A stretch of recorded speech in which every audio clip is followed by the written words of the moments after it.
बंटवारा माँ बाप का, एक रुला देने वाली कहानी। किरण, सुना है आजकल तुम्हारे परिवार में कुछ खटपट चल रही है। क्या संपत्ति के साथ तुम्हारे सास ससुर का भी बंटवारा होगा? क्या तुम्हारे सास ससुर की जिम्मेदारी तुम लोगी? किरण, बहुत मुश्किल है यार। अपने बच्चे और घर परिवार तो संभल नहीं रहा, लगता है कि सास ससुर को भी तुम्हें ही संभालना पड़ेगा। यह किरण की सहेली कुमुद बोल रही थी। किरण बोली, मैं क्यों लूंगी उनकी पूरी जिम्मेदारी? जब हर चीज का आधा आधा बंटवारा होगा तो इनके माता पिता का भी बंटवारा होगा। घर में पैसे ज्यादा खर्च मेरे पति करते हैं और गुणगान वो दोनों बड़े बेटे का सुनाते फिरते हैं। अब देखो क्या होता है। किरण की दूसरी सहेली बोली, तुमने क्या सोचा है? कुछ तो तुम्हारे दिमाग में चल रहा होगा। किरण बोली, मैं सोचती हूँ अपनी सास को मैं अपनी तरफ ले लूँगी। कम से कम काम में मेरी थोड़ी मदद ही हो जाएगी, क्योंकि ससुर जी तो बस बैठकर खाएंगे, यह कम से कम घर पर कुछ काम तो करेंगी। किरण के परिवार में जमीन जायदाद को लेकर खींचातानी चल रही थी। इन सभी मुश्किलों के कारण किरण के ससुर भानु प्रताप जी ने संपत्ति का बंटवारा करने का फैसला लिया। फिर यह मुद्दा उठा कि माता पिता किसके साथ रहेंगे। किरण की सास कमला जी बोली, ए जी, कैसे दिन आ गए जिन माँ बाप ने अपने 4 बच्चों को एक साथ पाल दिया, उन बच्चों से आज एक माँ बाप नहीं पाले जा रहे। आज वही बच्चे अपने माँ बाप का बंटवारा करने चले हैं। उनका बड़ा बेटा मनोहर बोला, माँ, कोई ज़रूरत नहीं है आप लोगों का बंटवारा करने की। मैं पहले भी इस बंटवारे के खिलाफ था और आज भी हूँ। आप और बाबूजी मेरे साथ रहिए। मेरी जितनी भी आय है उसमें मैं आप लोगों को अपने साथ रख सकता हूँ। मनोहर का छोटा भाई अभय बोला, यह करके आप क्या साबित करेंगे भैया कि मैं माँ या पिताजी की जिम्मेदारी नहीं ले सकता? ऐसा नहीं होगा। आप जानबूझकर यह सब कर रहे हैं ताकि आप लोगों की नज़रों में अच्छे बन जाए और मैं बुरा बन जाऊं। जब संपत्ति का बंटवारा हुआ है तो माँ और बाबूजी का बंटवारा भी होगा। मनोहर की पत्नी नेहा बोली, देवर जी, जब हम दोनों की जिम्मेदारी लेने के लिए तैयार हैं तो आपको क्या आपत्ति है? इस उम्र में आप इन दोनों को अलग कर देंगे, यह तो कोई अच्छी बात नहीं। सोचिए, कल को हमारे बच्चे हमारे साथ अगर ऐसा करेंगे तो हमें कैसा महसूस होगा? किरण बोली, हम अपने बच्चों के साथ भेदभाव नहीं करते, जैसा कि इन लोगों ने हमारे साथ किया है। हर जगह आपका गुणगान गाते हैं, क्या हम इन लोगों के लिए कुछ नहीं करते? इस पर नेहा बोली कि तुम्हें ऐसा क्यों लगता है कि मम्मी जी या पापा जी तुमसे प्यार नहीं करते? वह हम दोनों को बराबर का मान देते हैं, पर पता नहीं तुम्हारी नजरें यह क्यों नहीं देख पाती। बहस चलती रही और किरण ने कहा कि मम्मी जी मेरे पास ही रहेंगी और अगर वो जाना चाहे तो 6 महीने बाद वह भाभी के पास जा सकती हैं। मुझे इसमें कोई आपत्ति नहीं। किरण के मन की बात किरण के मुंह से निकल ही गई। यह सुनकर किरण की सास अपने पति से बोली, क्या जिंदगी के इस आखिरी पड़ाव में मैं आपसे अलग हो जाऊंगी? वह बोले कि कमला, मनोहर की स्थिति इतनी अच्छी नहीं है कि वह हम सबका भार उठा सके, और वैसे भी मैंने संपत्ति का बंटवारा किया है, घर का नहीं।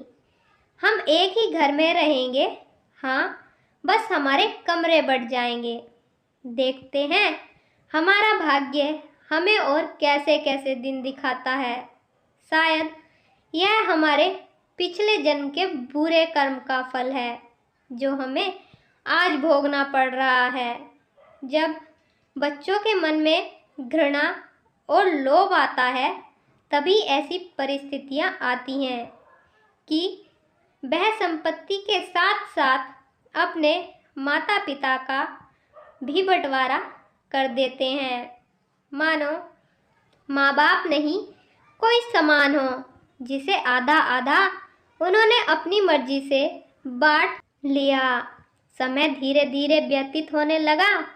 किरण अपने स्वभाव के अनुसार पहले धीरे धीरे छोटे मोटे कामों को अपनी सास को करने को कहने लगी, और किरण ना तो समय पर उन्हें खाना देती और ना ही अपनी सास से अच्छे से बात करती थी। जब भी कमला जी नेहा की तरफ जाना चाहती, किरण किसी न किसी बहाने से उसे जाने से रोक लेती थी। कुछ दिनों के बाद किरण की माँ उसके घर आई। एक रोज अपनी माँ के साथ बैठकर वह चाय पी रही थी। तभी वहाँ टेबल पर कुछ गिर गया। किरण अपनी सास से बोली, मम्मी जी, रसोई से कपड़ा लाकर इसे थोड़ा साफ कर देंगे। यह सब कुछ किरण के ससुर दूसरी तरफ से देख रहे थे और उनकी आंखों में आंसू थे। तभी नेहा जाकर अपने साड़ी के पल्लू से उस गंदगी को साफ कर देती है और बोलती है, बस अब और नहीं। एक माँ के सामने तुम दूसरी माँ का अपमान कर रही हो। क्या तुम्हें यह शोभा देता है? तुम यह नहीं समझ रही हो कि तुम्हारे बच्चे भी यह सब देख रहे हैं। कल को वह भी तुम्हारे साथ ऐसा ही व्यवहार करेंगे। किरण की माँ बोली, नेहा, जब संपत्ति और घर का बंटवारा हो गया है तो तुम इसके घर के मामलों में क्यों दखल देती हो?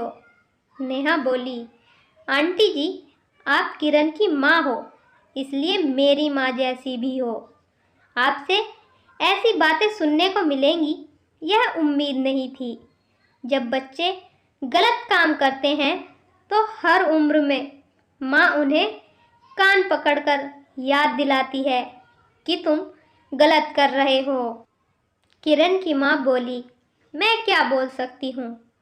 नेहा बोली, आप ना बोलकर इसकी गलतियों में भी इसका साथ दे रही हैं। जैसे आपने अपनी बेटी को पाल पोस कर बड़ा किया, मम्मी जी ने भी अपने दोनों बेटों को पाल पोस कर बड़ा किया है। हाँ, वह अलग बात है कि बेटा अपना फर्ज भूल गया और पत्नी के सामने माँ की इज्जत नहीं कर पा रहा है। इस पर किरण बोली, भाभी, मुझे मजबूर मत कीजिए कि मैं आपका अपमान करूं। आप अपने घर चले जाइए। जब हर चीज़ का बंटवारा हो चुका है तो आप मेरे घर के मामलों में दखल नहीं दे सकती हैं।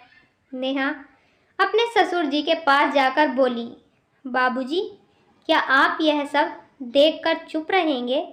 वह आपकी पत्नी है। आपने अपनी संपत्ति का बंटवारा किया है, अपने आत्मसम्मान का नहीं। माँ जी की जिम्मेदारी आज भी आप पर है। अब आपको कुछ तो कहना ही होगा। नेहा के ससुर जी खड़े हुए और जाकर अपनी पत्नी का हाथ पकड़कर बोले, आज भी मैं इतना समर्थ हूँ कि तुम्हारे सम्मान की रक्षा कर सकता हूँ। वह अपनी पत्नी का हाथ पकड़कर अपने साथ ले आए। अगले दिन भी दोनों घरों में बहस चलती रही और उस दिन नेहा के ससुर जी ने कहा, मैंने अपनी संपत्ति का बंटवारा कर दिया, परंतु यह घर आज भी मेरा है। अभय बोला, बाबूजी, बेहतर होगा इस घर का भी बंटवारा आप कर ही दीजिए, या फिर मेरा हिस्सा मुझे दे दीजिए ताकि मैं अपना हिस्सा बेचकर कहीं और घर ले लूं। पिताजी बोले, जितना देना था मैंने तुम सबको दे दिया, अब आगे की जिम्मेदारी तुम खुद संभालो। अब बेहतर होगा तुम अपने परिवार को लेकर अब किसी और घर में चले जाओ, क्योंकि यह घर मैं अपने पत्नी के नाम करता हूँ। तुम जैसी औलाद होने से बेहतर होता कि मेरा एक ही बेटा होता। तुम अपनी पत्नी और सास का सम्मान कर सकते हो, पर अपनी माँ का सम्मान संभाल नहीं सकते। तुम्हें इस घर में रहने का कोई अधिकार नहीं है। आखिरकार अभय को वह घर छोड़कर जाना ही पड़ता है। पिता ने उस घर को अपने आने वाली पीढ़ियों के नाम कर दिया। अभय जिस हिस्से में रहता था उसको किराए पर लगा दिया। अब किराया और उनकी पेंशन से उन दोनों की दवाइयों का खर्च का इंतजाम हो जाता था। अगर किरण की माँ ने उसकी गलती पर उसे समझाया होता या उसकी सहेलियों ने उसे सही सुझाव दिया होता तो आज उसके परिवार का इस तरह से बंटवारा नहीं होता। कमाई कम हो या ज़्यादा हो, जब परिस्थितियाँ खराब होती हैं तो परिवार थोड़े में ही अपना गुजारा कर लेता है, परंतु इस तरह माता पिता का बंटवारा नहीं करता है।